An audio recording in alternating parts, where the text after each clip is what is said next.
भारत के एक छोटे से गांव शिवपुर में खेतों और पीपल के पेड़ों के बीच खड़ी थी एक पुरानी हवेली। इतनी पुरानी कि उसकी दीवारों में दरारें नहीं बल्कि कहानियां भरी थी। गांव वाले कहते थे, हवेली रात में जागती है और जो उसे सुन ले वो वापस नहीं आता। दिन में हवेली सिर्फ एक टूटी इमारत लगती थी, लेकिन जैसे ही सूरज ढलता उसकी खिड़कियों से अजीब सी आवाजें आने लगती। गांव की मान्यता। नरेशन। शिवपुर के बुजुर्गों का कहना था कि 20 साल पहले उस हवेली में एक पूरा परिवार रहता था। ठाकुर प्रताप सिंह, उनकी पत्नी कमला देवी और उनकी 8 साल की बेटी राधिका। एक रात तेज बारिश, बिजली की कड़क और सुबह हवेली के अंदर सिर्फ खामोशी। उस रात हवेली से चीखें आई थी बेटा, लेकिन सुबह जब दरवाजा खोला तो अंदर कोई जिंदा नहीं था। शहर से गांव लौटा था अमन, कॉलेज खत्म करके सुकून की तलाश में। अमन को अंधविश्वास पर यकीन नहीं था। उसने तय किया कि वो उसी हवेली के पास बने पुराने घर में रहेगा। डर कहानियों से नहीं, इंसानों से लगता है काका। गांव वालों ने बहुत समझाया, लेकिन अमन नहीं माना। पहली रात 12 बजे के बाद अमन ने सुना ठक ठक ठक, जैसे कोई हवेली के अंदर चल रहा हो। फिर आई एक धीमी सी आवाज, विस्पर साउंड, बच्ची की आवाज। भैया, क्या आप मुझे देख सकते हो? अमन की सांसें थम गई।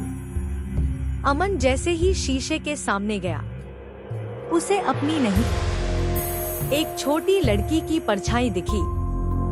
सफेद फ्रॉक, खुले बाल और गर्दन थोड़ी टेढ़ी। कौन हो तुम? बच्ची, मैं राधिका हूँ। मुझे यहाँ से जाना है, हवेली के अंदर। अगली रात अमन हवेली के अंदर गया। दरवाजा अपने आप बंद हो गया। दीवारों पर खून के निशान, फर्श पर टूटी चूड़ियां और एक कमरे में मिला डायरी का सच। आज फिर ठाकुर साहब ने मुझे मारा। वो कहते हैं बेटी मनहूस है, अगर ये बच्ची रही हवेली तबाह हो जाएगी। कमला देवी की लिखी डायरी कांप रही थी। सच ये था कि ठाकुर प्रताप सिंह ने तांत्रिक पूजा करवाई थी।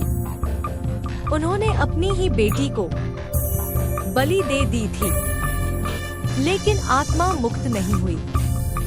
हवेली की सच्चाई। आत्मा, गूंजती आवाज।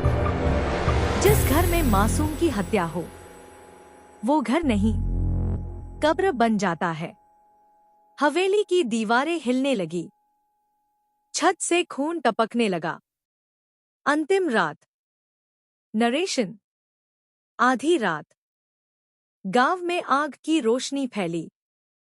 हवेली जल रही थी। अमन बाहर खड़ा था और उसके पास खड़ी थी राधिका की आत्मा। राधिका, अब मैं आजाद हूं। अंत या शुरुआत? सुबह हवेली राख बन चुकी थी, लेकिन गांव वालों का कहना है आज भी उस जगह से रात में बच्ची की हंसी आती है, क्योंकि कुछ आत्माएं आजादी के बाद भी याद बनकर रह जाती हैं।